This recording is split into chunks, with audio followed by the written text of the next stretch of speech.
Ini apa isinya nih? Ini nampaknya dari orang-orang ahli kebatinan. Dia mau menguji. Ustaz tu lah putih nak makrifat. Cuba dulu sekali. Ciri-ciri Syiah yang nampak macam mana Pak Ustaz? Sudah saya jawab. Bagaimana cara menghindari ajaran mereka Pak Ustaz? Perkuat keyakinan Ahlus Sunnah wal Jamaah. Alaikum bil Jamaah. Karena serigala hanya menerkam kambing yang memisahkan diri dari jamaah. Jangan pisahkan diri dari jamaah. Alaikum bil Jamaah. Ustaz, saya ingin bertanya, jika Bapak bertemu dengan orang yang menyebarkan aliran sesat, apa yang akan Bapak lakukan?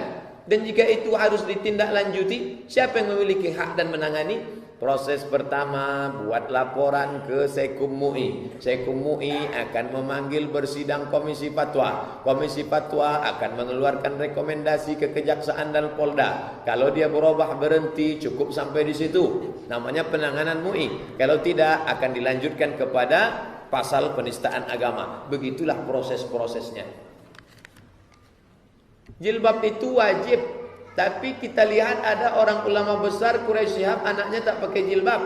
Apa dia ini orangnya sesat Pak Ustaz?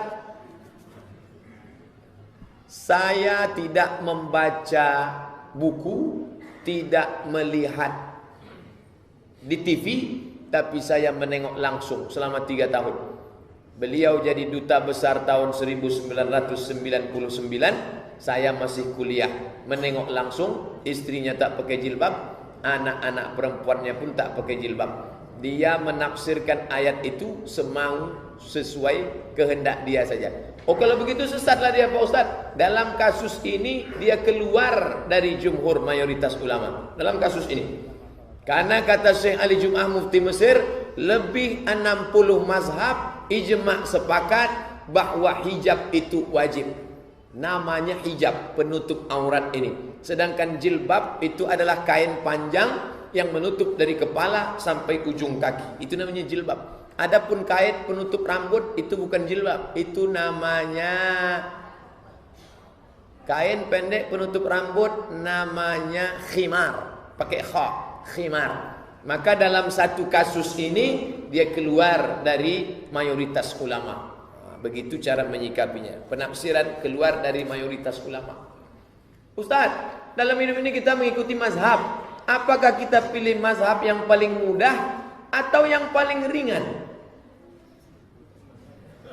Saya sampai sekarang ikut mazhab Syafi'i.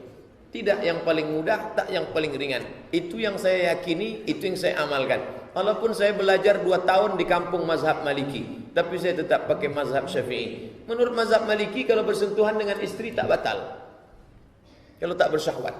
Tapi kalau menurut mazhab Syafi'i, bersyahwat tak bersyahwat batal. Maka saya tetap ulang wuduk saya. Jadi tidak pilih mudah-mudahnya.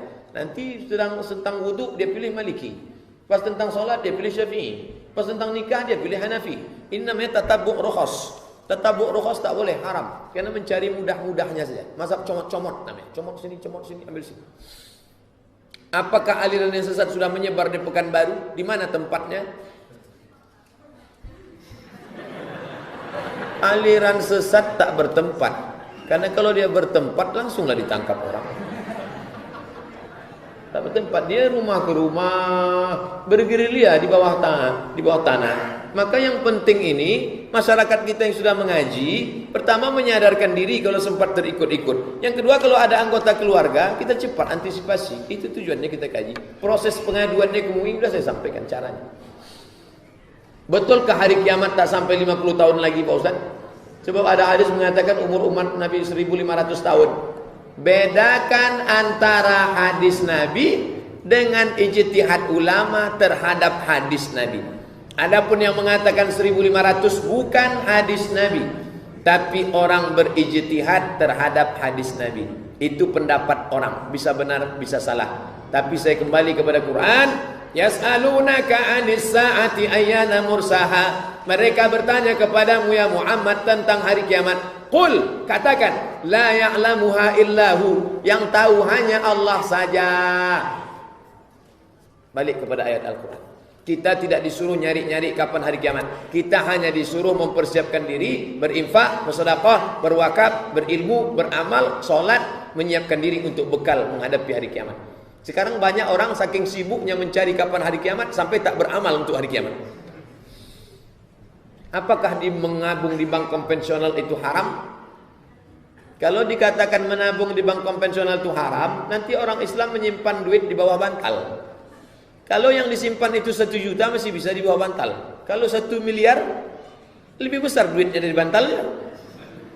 Maka mau tak mau di mana disimpan? Di bank syariah, bank muamalat, atau yang bank syariah Rio Kepri syariah.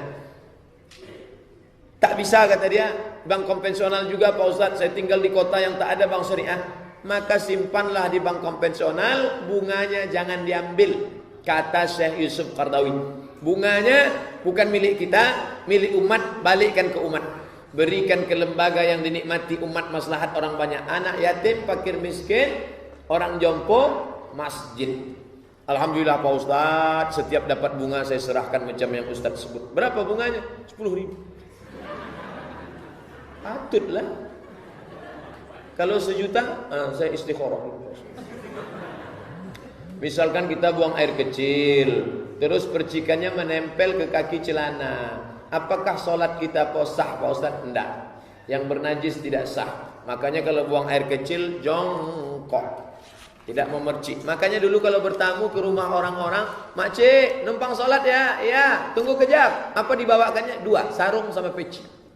Karena dia takut celana kita itu terpercik. Kalaupun terpaksa, karena tak mungkin jongkok, harus tegak, naikkan kaki celana ke atas, selesai itu siram. Jangan sampai kena ke kaki celana. Adapun ke betis, siram.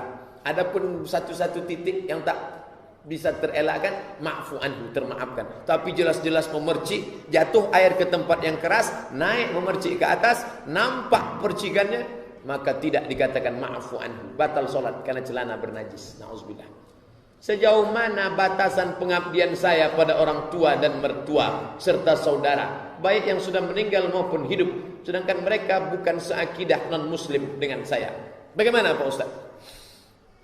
2. La yanhakumullahu 'anil ladzina lam yuqatilukum fid din wa lam yukhrijukum min diyarikum. Kalau orang kafir itu tidak pernah mengusir kamu dari kampung halaman kamu, mereka tidak pernah membunuh kamu, maka kamu boleh buat 2. Antabarruhum, buat baik. Wa tuqsitu ilaihim, bersikap adil. Buat baik, sikap adil. Buat baik, sikap adil. Kasih makanan, boleh.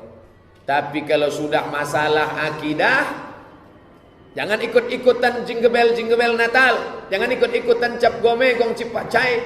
Tak boleh. Tapi kalau sekedar kunjung-mengunjung, berbagi makanan, makanan kita ke dia, makan dia kita, tak bisa. Tapi kalau sudah masalah akidah, wala ana abidu ma'abattum wala antum abiduna ma'abud lakum dinukum waliyadin. Apakah boleh kita menghadiri melayat kepada rekan kita yang meninggal namun dia non-muslim? Datang, ucapkan bela sungkawa, pulang. Aku turut berduka cita, pulang. Jangan ikut misanya.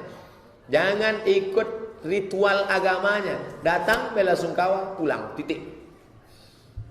Bolehkah kita mengarang atau membuat ritual ibadah kepada Allah dengan mengkombinasikan beberapa ibadah menjadi satu? Ibadah-ibadah tersebut tidak ada contohnya dari Rasul. Apakah ibadah tersebut juga termasuk kesesatan? Kasih saya contoh. Ini umum.